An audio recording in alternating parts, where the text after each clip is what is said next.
A terrifying vibration What's that? shakes British Midland Flight 92. There's the sort of grinding noises and smells in the cabin. What is it, the engines? It's obvious that the crew were pretty rattled by this. I'm thinking, we've got a serious problem here. One of the worst crashes in British history has a stunning cause. It's very difficult to accept that such a basic mistake could be made. And changes commercial aviation forever. The learning points from this incident have been game-changing.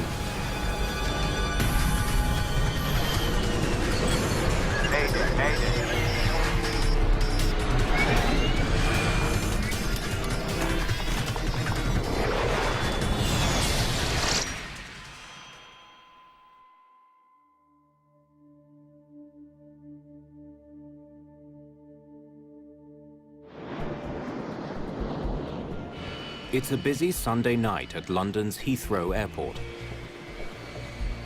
The crew of British Midland Flight 92 is completing final takeoff preparations for a short flight to Belfast, Northern Ireland. Why don't you let them know we're ready to go? Will do.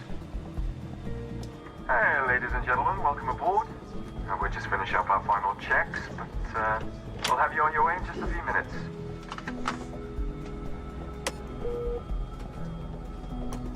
There are 118 passengers on the evening flight, including British soldier Nigel Baldwin, returning to duty in Northern Ireland. I was excited, you know, just had an exciting weekend making the final arrangements for our wedding, and I just settled back like everybody else, you know, to I thought was a comfortable flight.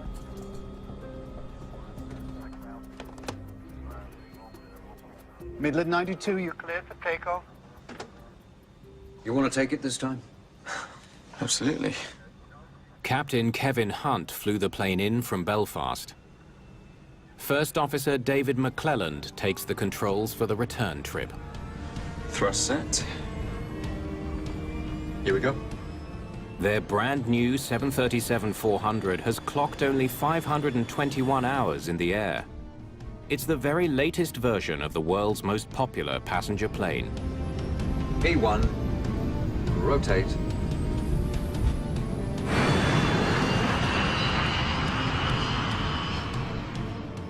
The flight is scheduled to take just 75 minutes.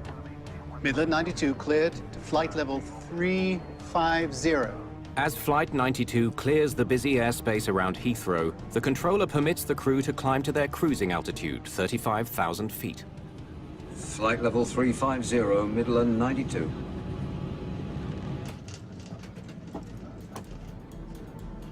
Can I have a coffee too, please? 13 minutes into the flight,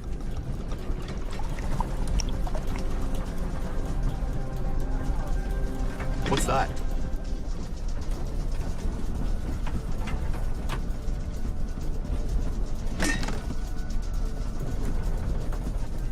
I just knew there was something not quite right. There's sort of grinding noises and smells in the cabin that I wasn't used to. Oh, You smell that? Is that smoke? there's a problem with one of the 737's two engines. Captain Hunt takes control, leaving his first officer to work out what's wrong with the plane. All pilots, the first thing is fly the aeroplane. Make sure the aeroplane is safe. So that's making sure your flying instruments are all in the right place, and if they're not, getting it back into the right place. What is it, the engines?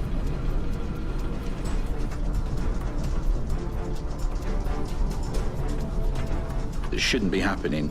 So one, we can hear it. Two, you can physically feel it through. This is like a sort of a humming vibration. It's a fire, Kevin. Which one is it?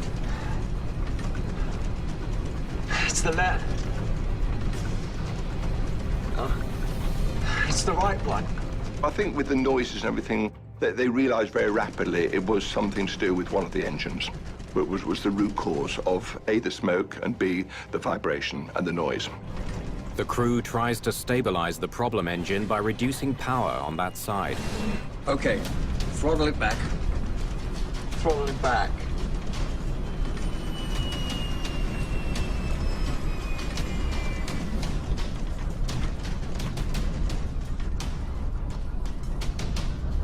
It'll be all right, man. And I'm thinking, you know, they've got all these controls in the cockpit, they know what they're doing.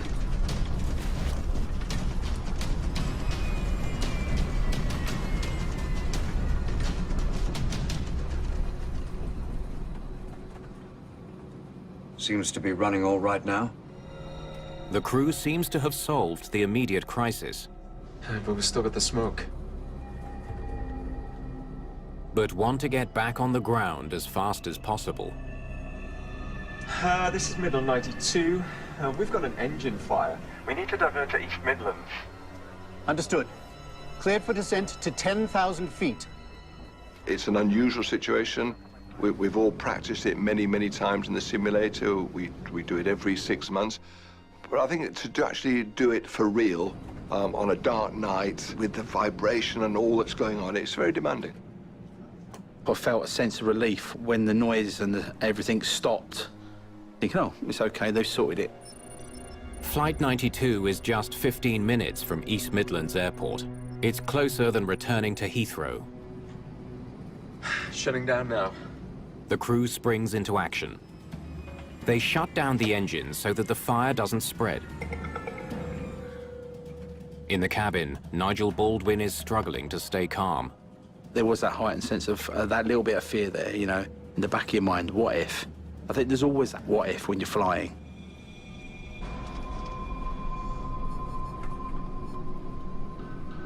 Ladies and gentlemen, We've had a problem with our right engine. We've shut it down and we'll be diverting to East Midlands Airport. The stewards and stewardesses came round, taking the trays off us. Seatbelts, please. So we knew that, you know, they were taking precautions. And I'm thinking, we've got a serious problem here.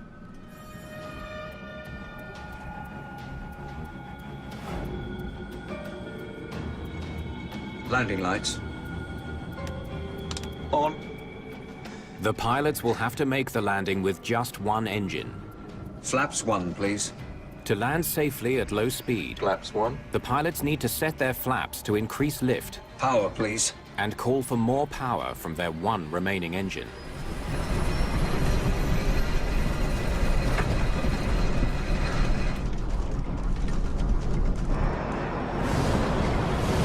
At some point, the noise started again, and then this time it got worse. The pilots face a terrifying new danger. We're losing another engine. Incredibly, the left engine is now failing. Their plane could soon have no engine power at all. 5-Bella number 1. An alarm warns the pilots that fire is consuming the engine. Flight 92 is less than 1,000 feet from the ground. The pilots need to think fast. Try relighting the other one. They try to restart the engine they shut down. It's not. I can't seem to. It won't start.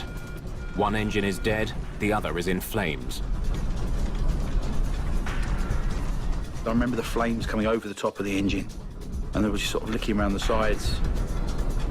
I have to stretch the glide. Captain Hunt pulls up the nose of the plane, hoping to stay in the air long enough to reach the airport. But more and more alarms are filling the cockpit. Damn it! The stall warning shakes the captain's controls. A deadly sign that they're about to lose their lift.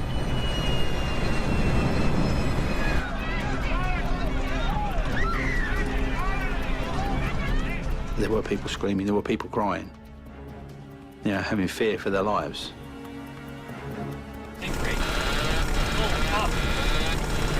Brace!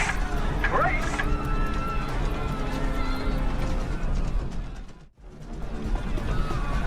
Prepare for crash landing!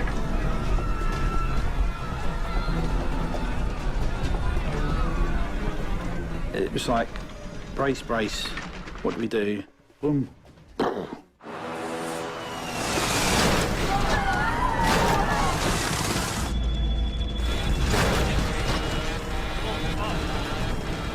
have been a little wind noise going over, everything would have been completely silent. So it would have been an extremely strange sensation.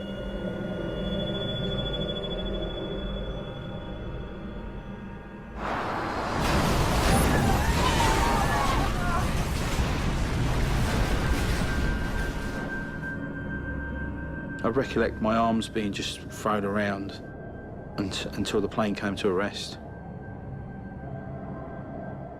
Having no control.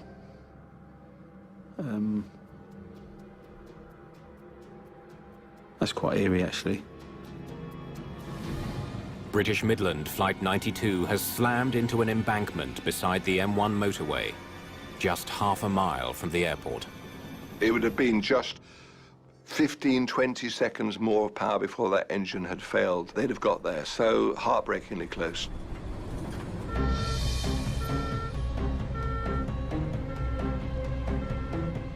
Emergency crews reach the scene minutes after the crash. But getting to the survivors proves to be a huge challenge.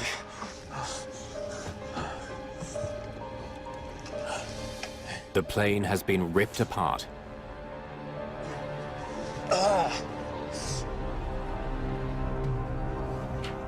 While emergency workers struggle to clear debris, Nigel Baldwin does what he can to help a fellow passenger. Come on. Got to get you out.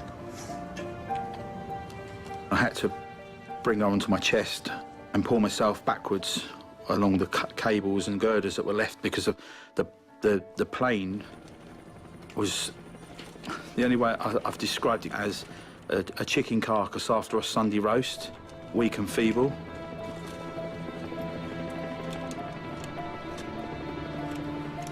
The shattered fuselage has come to rest on a steep embankment where it's in danger of sliding down and killing more people. Experts from the Air Accidents Investigation Branch advise rescuers on the best way to secure it. We took a pragmatic view and roped the tail to trees so that it wasn't going to fall over. A dense tangle of broken seats is making it difficult to reach the survivors.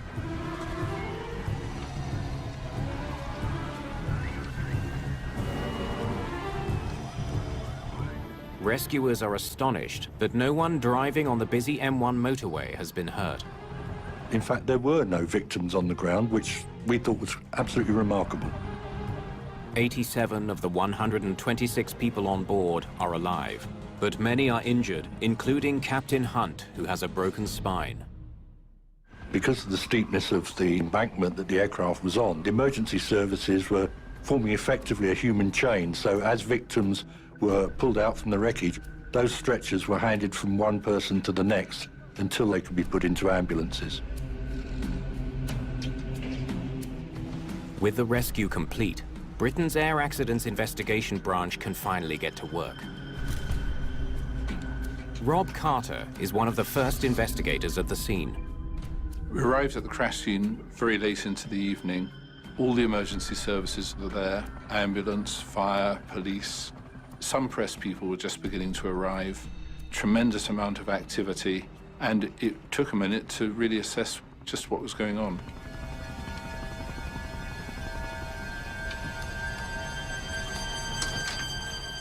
It was dramatic.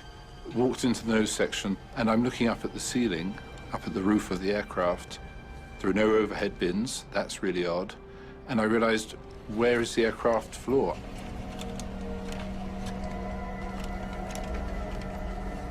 The crash has forced the closure of the M1 motorway, a major traffic artery. Investigators need to work as quickly as they can. Their first priority is getting their hands on the plane's black boxes, or flight recorders.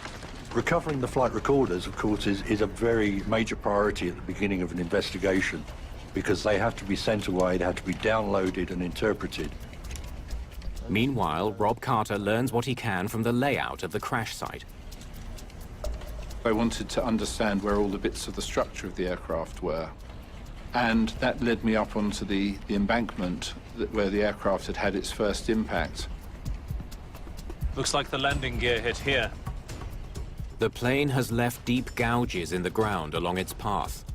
They give Carter his first hints about how the crash unfolded. The marks showed almost in a textbook form the attitude the aircraft was in when it hit the ground. The direction it was going, the position it was in. It was really helpful for developing what happened. Got close enough to see the runway lights. It must have been very devastating for the crew and for everybody on board. It's becoming clear the plane didn't have the speed it needed to reach the runway. The question is why? I think all of the team, their first impression was that this airplane seems to have had some problem with engine power. The aircraft just, didn't have the power to make it to the runway. Damn it! The pilots are too badly hurt to be interviewed. For now, investigators learn what they can from the controller on duty the night of the crash. They said they had an engine fire. The controller explains that the crew reported a problem about 20 minutes before the crash. This is Midland 92.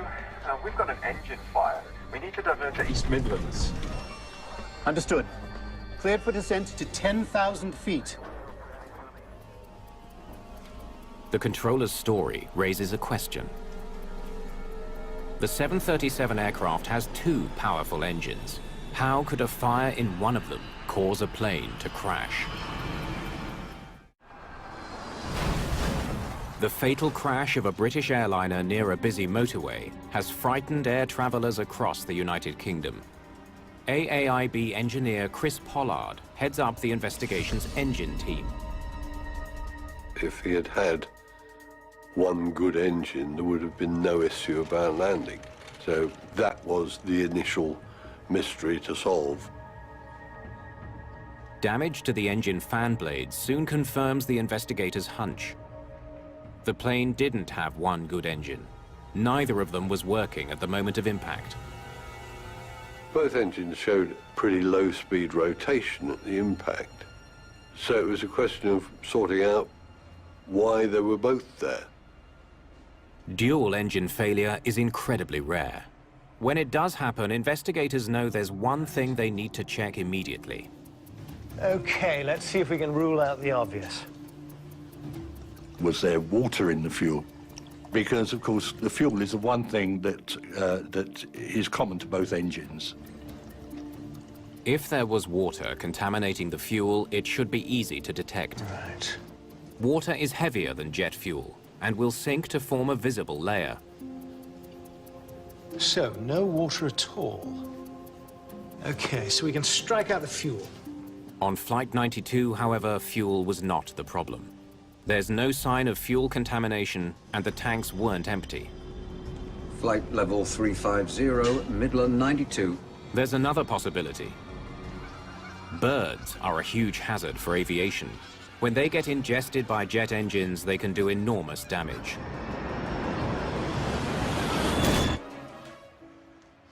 If the engines of Flight 92 were disabled by birds, traces of blood and tissue will glow under ultraviolet light. At this point, we had no proof at all. Lights up. There was nothing that really would demonstrate that a bird strike was the cause of this particular group of distorted blades. Flight 92 crashed less than a mile from the town of Kegworth. Many witnesses saw the plane coming down with an engine on fire. But some add a second intriguing detail about the crash. Well, it went past like a cement mixer. It was awful. It was a noise that one doesn't associate with an aeroplane unless it's in real trouble. The witnesses heard a lot of odd noises coming from this aircraft. Some of them described it as being like a grinding metallic noise. Some witnesses saw aircraft debris fall onto farmland more than 2 miles from the crash site.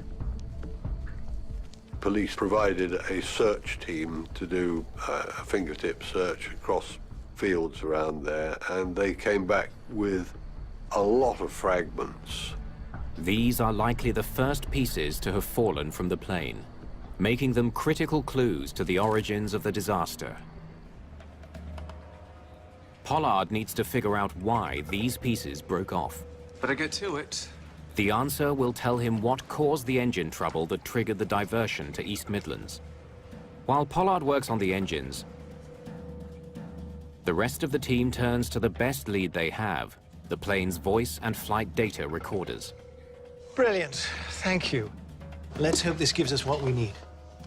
I think it took several days to actually download and make sure that what we got was the correct data and we were interpreting it correctly.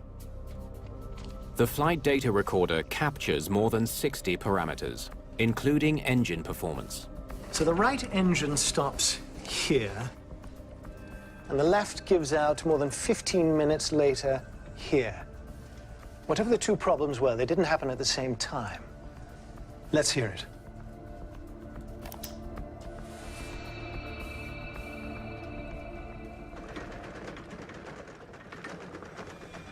That's an engine vibration. Can't be anything else. Investigators hope the cockpit voice recorder will provide more insight into what went wrong. Let's see what you do about that. The cockpit voice recorder is listening to what's going on in the cockpit and what the crew are saying to each other and the sounds associated with the flight.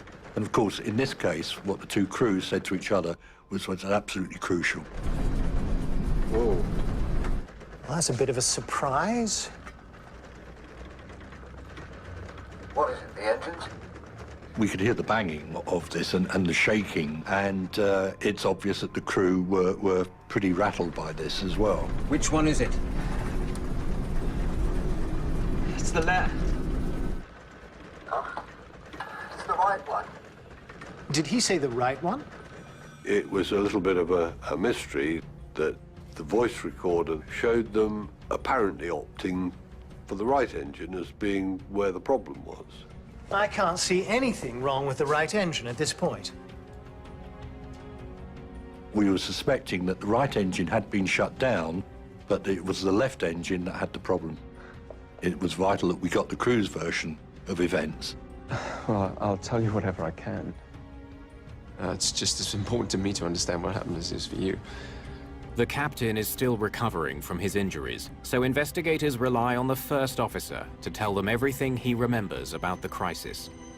This is a nearly new aircraft. What's gone wrong? We don't understand it. Tell us what happened. It started with the vibrations in the right engine. The vibrations were really fierce. Captain Hunt suggested that we throttle back. Throttle it back. Do you mind if I just get a glass of water?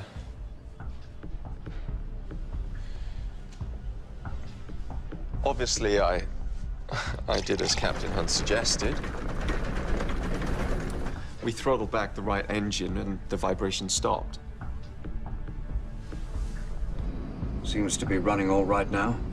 The vibration and the noise went away, so it would have indicated to them we've done the right thing. Investigators are forced to consider an unusual theory.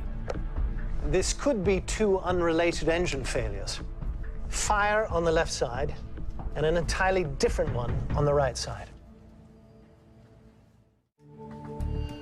Chris Pollard scrutinizes engine debris recovered from farmland near Kegworth.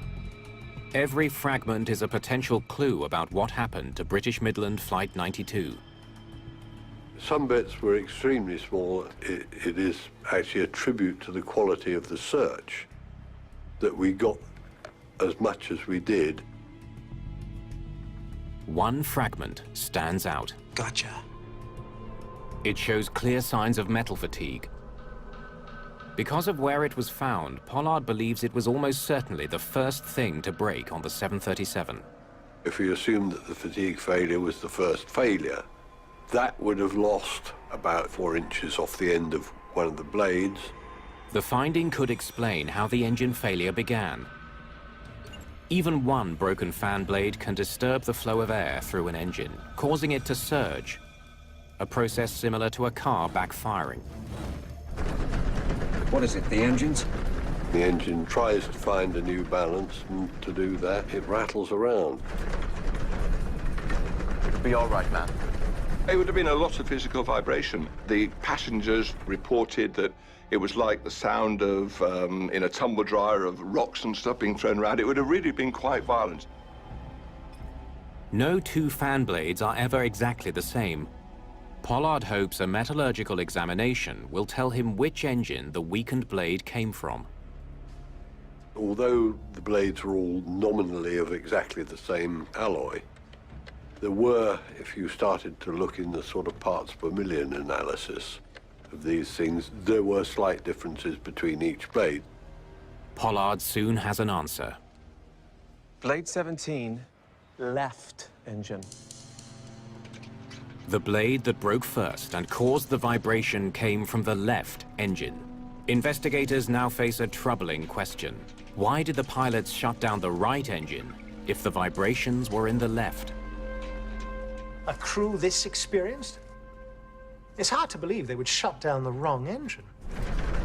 Pilots have an array of instruments that tell them about the operation of their engines, including one that measures vibration. I think there was a lot of skepticism from the operations inspectors, the pilots on the team, because here we have a very experienced, well-qualified crew, a captain in particular. Which one is it? It's the left. Huh? It's the right one. And it's very, very difficult to accept that such a basic mistake could be made. Okay, so let's see if the left and right got swapped somehow. Investigators wonder if a faulty engine gauge gave the pilots the wrong information about which engine was breaking down. It had happened in the past once that the engine instruments had been cross-connected. So the left instrument was telling you what the right engine was doing and vice versa. Okay, so it looks idiot-proof to me. There's no way the left and right got switched. The connectors that connect onto the back of the instruments were effectively what's known as clocked, which means that you can't fit left to right, right to left. The tests are conclusive. The engine gauges work perfectly, and it's not possible to connect them to the wrong engine. There's another possibility.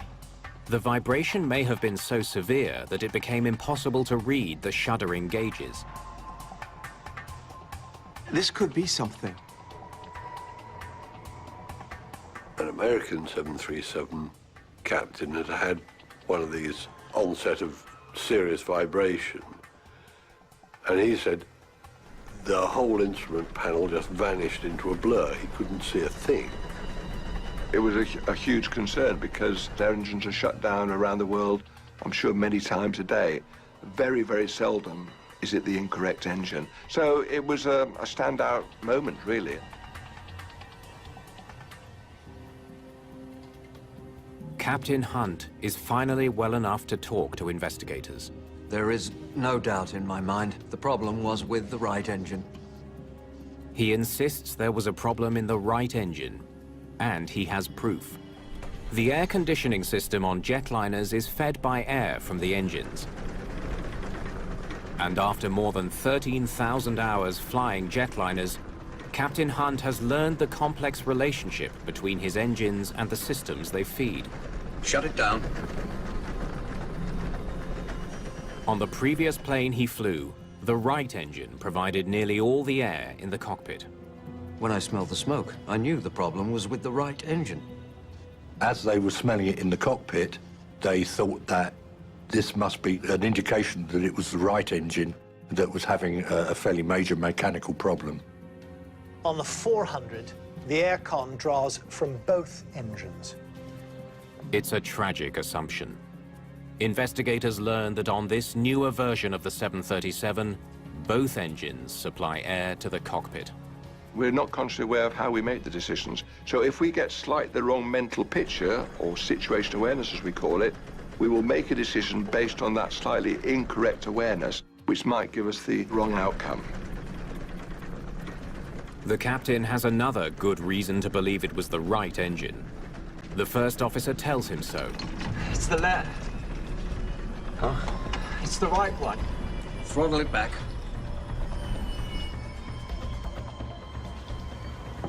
I just stumbled over my words, that's all. I don't think we'll ever know why he changed his mind mid-diagnosis. We're talking to people who've just been through the most traumatic thing, you know, and asking them to explain their thought processes. Right, here are gauges. The layout of the cockpit instruments may provide a partial explanation. Right engine. Right. Oh. See, I can see how you'd mess this up. The gauges that measure vibration sit on the right side of the panel. Under stress, the first officer may have thought they correspond to the right engine. The problem is definitely in the right engine. But the theory doesn't stand up. If the crew shut down the good right engine, why did the vibration suddenly stop in the faulty left engine? They reduce the power on the right engine, but somehow the left engine settles down. An important piece is missing from this puzzle. Investigators analyze everything the pilots did during Flight 92.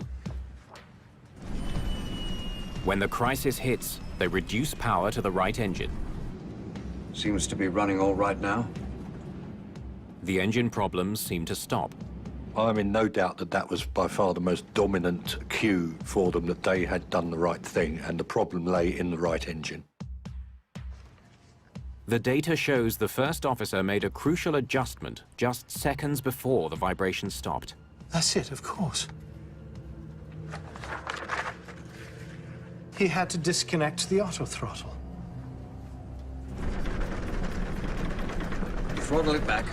To reduce power on the right-hand side, the pilot must first switch off the autothrottle. Autothrottle off. The part of the autopilot that regulates engine power. Switching to manual has an unforeseen side effect. It reduces power to the left engine, leading to a temporary but dramatic improvement in performance. It was damaged, but it was reasonably happy operating at a low power setting, which is all it needed because they were constantly descending towards the airfield. It was probably the killer blow, because what that meant was that they felt that what they had done, which was to close the right-hand engine down, was the correct thing to have done. All right. Everything from after the smoke and vibrations start, please. The sounds on Flight 92's voice recorder reveal the pilots had another challenge. Let's see what we've got here. Vibrations, smoke, As they start to assess the escalating crisis, they're interrupted by a radio call. Midland 92, you're cleared for descent to flight level 40. Descending to flight level 40, Midland 92. You're almost willing them to say, no, forget talking to air traffic control. Keep analysing the problem, you'll get there.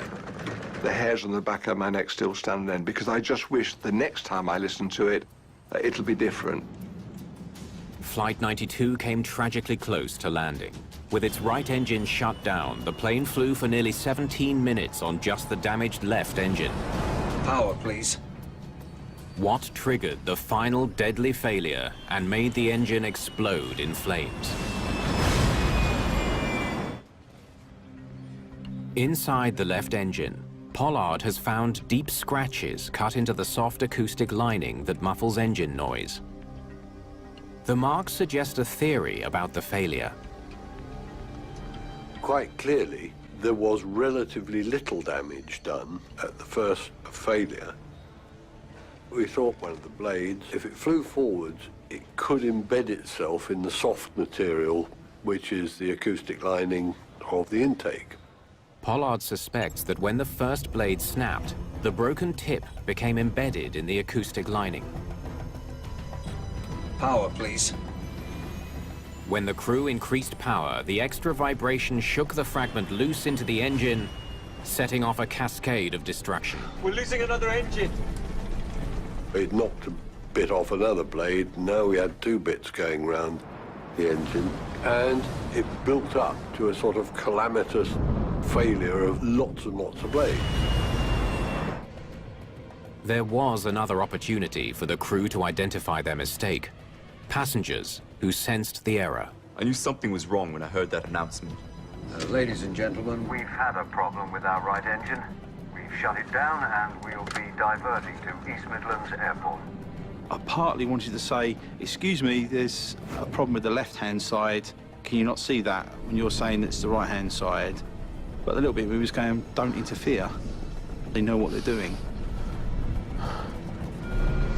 The crew tries to restart the engine they mistakenly shut down, but they're too close to the ground.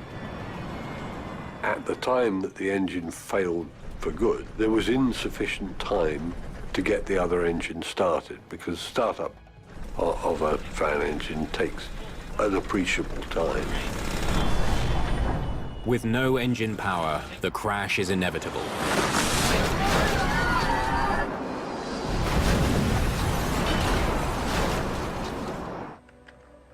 In their final report, investigators call for improved vibration gauges that are easier for pilots to read.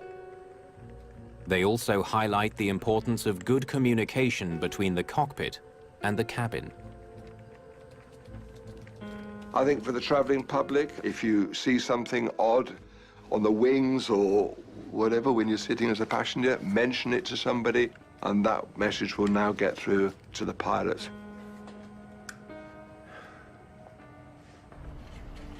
The cause of one of Britain's worst air disasters is now clear. But investigators think this crash still has more to teach them about saving lives. This was right on the edge of what was a survivable accident, and that was what made it so important that we dig into the issues in this to see how that figure could be improved. 79 people survived the crash of British Midland Flight 92, but many of the survivors were badly hurt. Rob Carter intends to find out why. In the old days of aviation, there was an expectation that if somebody survived an accident, it was just plain luck.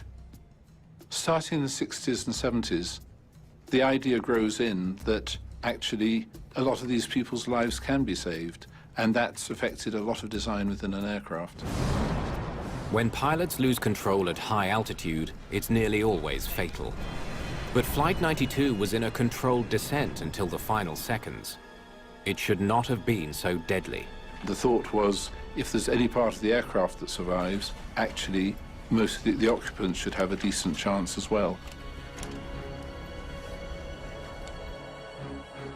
Medical records provide details on the injuries of every passenger.